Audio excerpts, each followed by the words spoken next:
out very good. So, the overall topic is Revolutionary War Part 1, which means that we're going to have this split into two sections, a test on Part 1 and a test on Part 2. And the first subtopic then is the war moves south from Boston to New York. Okay? Now, in the spring of 1776 is when General Washington made the decision to move his Continental Army from Boston to New York. It was in the spring of 1776 when General George Washington made the decision to move the Continental Army from Boston to New York. And the reason he did that is he knew that the British is going to try to seize New York City. And they were going to use it as a base of operations for their land and naval forces throughout the war. So Washington is predicting that the British are going to try to capture New York City. And the reason the British want New York City as a splendid harbor, it'd be a great base of operations for their land, infantry troops, and also their navy. And so he knows they're going to do that, so he moves the Continental Army from Boston to New York. And he stations about 19,000 soldiers or troops in the vicinity of New York City to guard that particular city. Okay, I'll repeat it. So Washington moves the Continental Army from Boston to New York because he knows the British is going to try to seize New York City to use that area as a base of operations for both their land and naval forces. And so Washington stations about 19,000 troops in the vicinity to guard the city.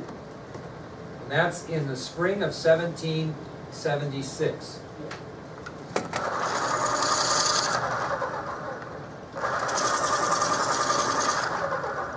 Well, on July 2nd of 1776, British General Sir William Howe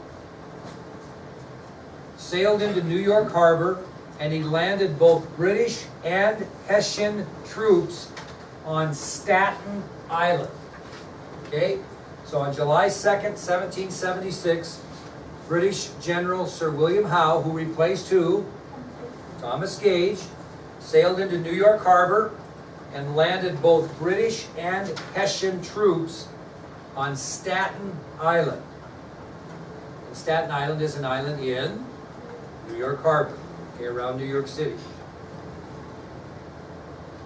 Well, a few days later, Sir William Howe's brother, Lord Richard Howe, arrives with more naval reinforcements, and at that point the British has 32,000 soldiers on Staten Island. So a few days later, Howe's brother, Lord Richard Howe, arrives at Staten Island with more reinforcements, and it gave the British military a total of 32,000 soldiers on Staten Island.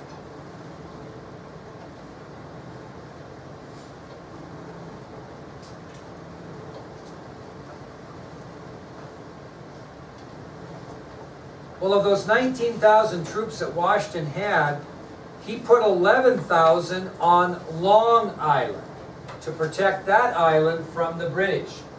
So those 19,000 soldiers that Washington had around New York City, he placed 11,000 American or Patriot troops, Continental troops, on Long Island. And Long Island is another island in New York Harbor around New York City. So you've got 19,000 Continental troops in the vicinity of New York City, 11,000 of those are on Long Island. And you've got the two Howe brothers with 32,000 soldiers on Staten Island. Well, late in August of 1776, General Howe puts 20,000 of those troops on Long Island, where Washington had stationed 11,000 troops. Okay, so Howe takes 20,000 of those troops and he puts them over on Long Island, where Washington has how many troops? 11,000. That would be the general. Yep.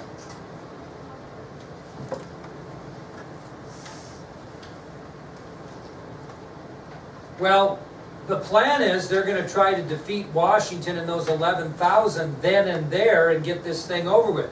So another British general by the name of Henry Clinton devised a plan to surround the Continental Army on Long Island and defeat them. And that defeat could more than likely end this Revolutionary War quickly. So another British general by the name of Henry Clinton had kind of surveyed American forces on Long Island, and he devised a plan to surround the Continental Army and defeat the colonists. And he initiates that plan on the morning of August 27th. On the morning of August 27th.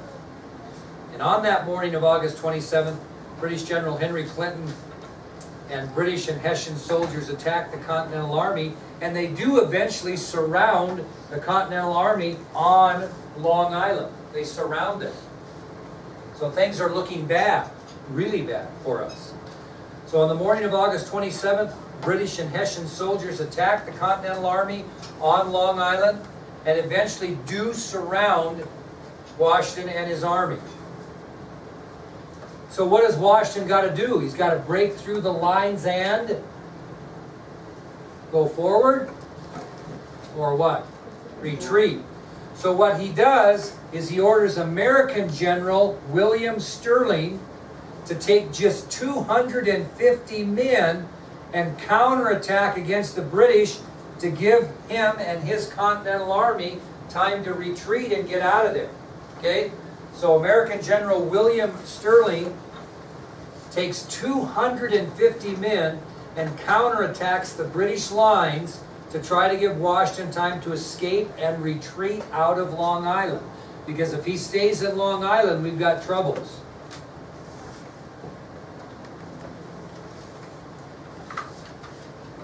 Well, Sterling's troops are reinforced with other Continental troops because he has to charge the British line 5 times, and each of the 5 times he is beaten back. And so reinforcements are sent.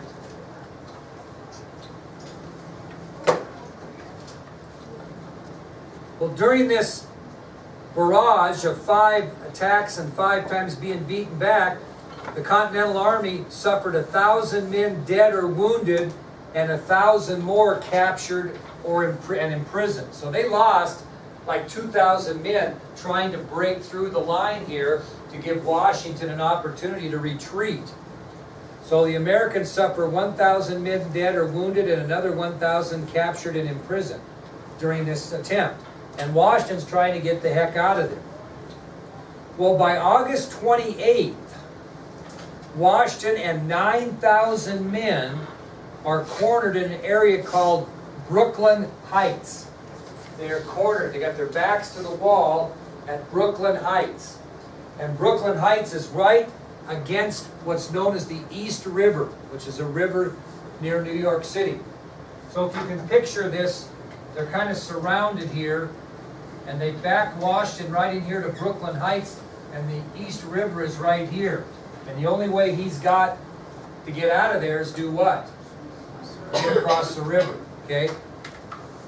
So on August 28th, Washington and 9,000 men are now cornered in Brooklyn Heights with their backs against the East River.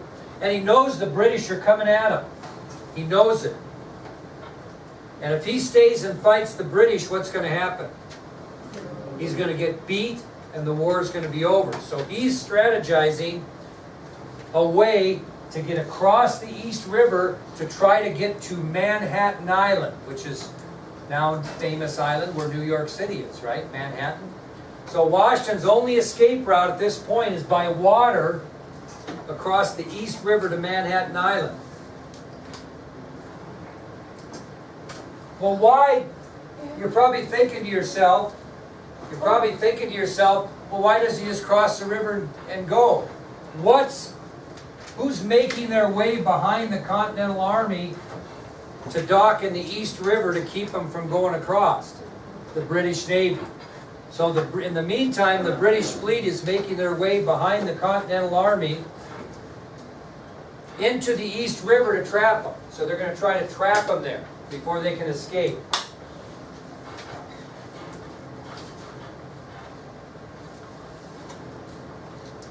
Now, Washington's got about 10,000 members of the Continental Army not at Long Island, right? Because he didn't bring them all, okay? And his job is he's got to escape this situation so he can join the other 10,000 members and fight another day. Because if he gets beat here, we're probably done, okay? Well, British General Howe was kind of an interesting guy. He was very conservative. And he was a bit apprehensive to attack Washington's troops right here until he had more information, and he wanted to make sure obviously that his fleet was in position before he attacked, because if they attack and they drive them back across the river, there's no fleet there, it doesn't do him any good. So Howe's a little apprehensive to attack because he wants to get more information about where Washington is and what he's up against, and he wants to make sure his fleet is in position. Now this extra time that Howe gives Washington will give Washington time to make his escape. Now, you think about luck. Washington still isn't looking very good. Not really. Well, he gets a huge break from Mother Nature. Who's Mother Nature? The weather. A large southern wind comes up and it prevents this British fleet from sailing up the East River. He gets a huge break. Now, does Howe know this is happening right now? Not really. So Washington gets a huge break. Other than Howe waiting, which was a break, he gets another break from Mother Nature as a large southern wind comes up, preventing the British fleet from sailing up the East River. So how many men does Washington have? 9,000. Now picture this in your mind. He's got to ferry 9,000 men, their horses, all arms and equipment across the East River to Manhattan Island. Ferry it. Okay? How in the world is he going to do that? Well, guess how far the British Army is from Washington's army at this time. How far do you think they're apart? Less than a mile. Good guess. 600 yards is all. They're only 600 yards apart. 6 football fields. That's not very far when you think about it. Now, think about Washington. These ships have not given up their attempt to get to the East River. They're just struggling getting there because of the wind. So Washington knows my escape can only take one night, and it has to be in complete silence. Because the British, they do not want the British to know that they are attempting this, okay? They're trying to sneak off. The British is assuming that they are standing fast and ready for an engagement, okay? They don't see them going back across the river at this point. Well, that's what you think about the task. One night, complete silence. Well, Washington turns to a very important person in American Revolutionary history I bet you've never heard of, Colonel John Glover. And Washington turns to John Glover for assistance to get those 9,000 troops, their horses, and all those arms and supplies silently across the East River so the British do not know they're retreating. Now, Glover is an officer in the Continental Army, and before he joined the Army, he was a shipping merchant, which means he did what? Shipped goods with his boats. And he was also considered a master mariner. Okay, what's a mariner? Seattle Mariners. What's a mariner? What? Which is, Navy's term is called a seaman or sailor. Okay? Okay? He was a master sailor or mariner. That's what a mariner is a master sailor. Now, Glover had his own crew, 1,200 experienced men. And his own crew of 1,200 experienced men. And basically what he did is he began to evacuate the Continental Army across the East River near what is today known as the Brooklyn Bridge. There was no bridge at the time, but today it's right by where the Brooklyn Bridge sits. So Glover takes his crew of 1,200 experienced men and he begins to evacuate the Continental Army near what is today the Brooklyn Bridge. Now this is kind of interesting because they're still trying to do this in silence and secret. Well, Glover and his men, if you can picture this, used dozens of very small boats to transport the men, the horses, and the equipment to the other side of the East River. Tiny boats. Now imagine getting those horses to stand still in one of those boats. We'll talk more about that. Well, what's another good way not to get caught if it's really wet outside? Dark. Well, again, Mother Nature lends a helping hand to Washington. The night turned very overcast, which made it very, very dark.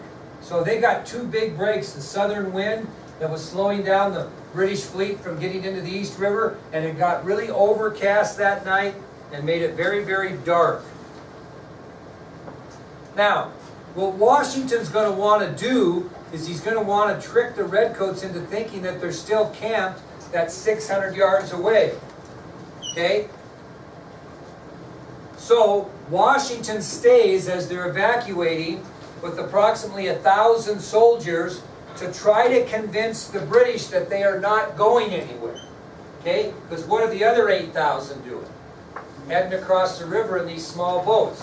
So Washington's going to try to trick the Redcoats into thinking the Continental Army is standing fast 600 yards from them. And he keeps himself and approximately 1,000 soldiers behind. And he does these two things to make the British Army believe they're still camped there. Okay? Two things that Washington and these 1,000 soldiers do to try to convince the British Army that they're still camped there, all 9,000. Now, what might be one thing that the British would be looking at to make sure they're camped there? What would they be looking for? Campfires. So these 1,000 men just kept many, many campfires from burning out. They just tended campfires all the way up and down the line to make it look like there were so many campfires that there must have been about 9,000 soldiers there. So they just continually tended to many, many, many campfires and kept them burning.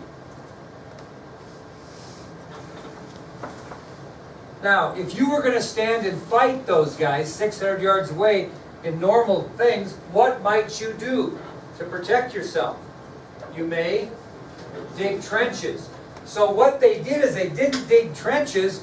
These 1,000 soldiers rolled empty barrels back and forth between them, making a bunch of noise to try to fool the British into thinking they were digging trenches. And it worked. So they tended these fires, and they rolled these barrels back and forth and made noise, and it not only made it sound like they were digging trenches, but it offset the sound of what? The evacuation. Okay? Brilliant. Well, you still have to be very silent when you're transporting these horses across. You could control the men, right? Glover could control the men, but he had to control the horses, and he did an unbelievable job. To try to limit the number of trips that they took across the East River, these small boats were loaded very heavily, and they were so heavy that the water was just like an inch or two from going over the boats, just inches from flooding them. And Glover orders that the oars of the boats be covered with canvas to muffle the sound as they rowed them. And he also insisted that his men could not speak during the transport. And they were trying their best to keep what? The horses silent. Can you imagine sticking horses in these tiny boats and loading them down to within an inch of the water line and getting across without the British knowing you're doing that? Guess how long it took Glover and his men sailing back and forth across the East River, loading colonial soldiers, horses, and equipment. Guess how long it took him? He made 11 separate crossings. 9 hours. For 9 hours, Glover made 11 separate crossings and took 9,000, or about 8,000, men, horses, and supplies across the East River to Manhattan. Well, who's in trouble? Not the 8,000 that made it over there, but the 1,000 and Washington that were still stranded in Brooklyn Heights. Well, this was kind of interesting. Mother Nature provides a third miracle. And what comes in that would make it hard to see? A dense fog comes in. And this act of nature made it hard for anyone to see more than 20 feet in front of them. So as a result, Washington and his 1,000 men escape across the East River in small boats, and they also reach safety on Manhattan Island. So what does General Howe do the morning of August 30th? Before he plans on his attack, sends out scouts to find the direct location of the colonial troops, and what does he find? Nothing. The British patrol report back to General Howe that Washington and his troops had vanished in the fog, vanished in thin air. They could not believe it. Could not believe it. Thought they were going to engage him the next morning and end this whole thing. Well, after Washington got his Continental Army across to Manhattan, he took the entire army and retreated northward to White Plains, New York. So Washington withdraws to Manhattan Island. He joins up with his other 10,000 men, and the entire Continental Army goes northward and stops at White Plains, New York. So, by virtue of that whole story, who controls New York City and its splendid harbor? The British. Okay, so we're not in very good shape at this point. We barely got out of New York alive without being crushed. Okay, that'll take us to a little different location, and that's the British advance from Quebec.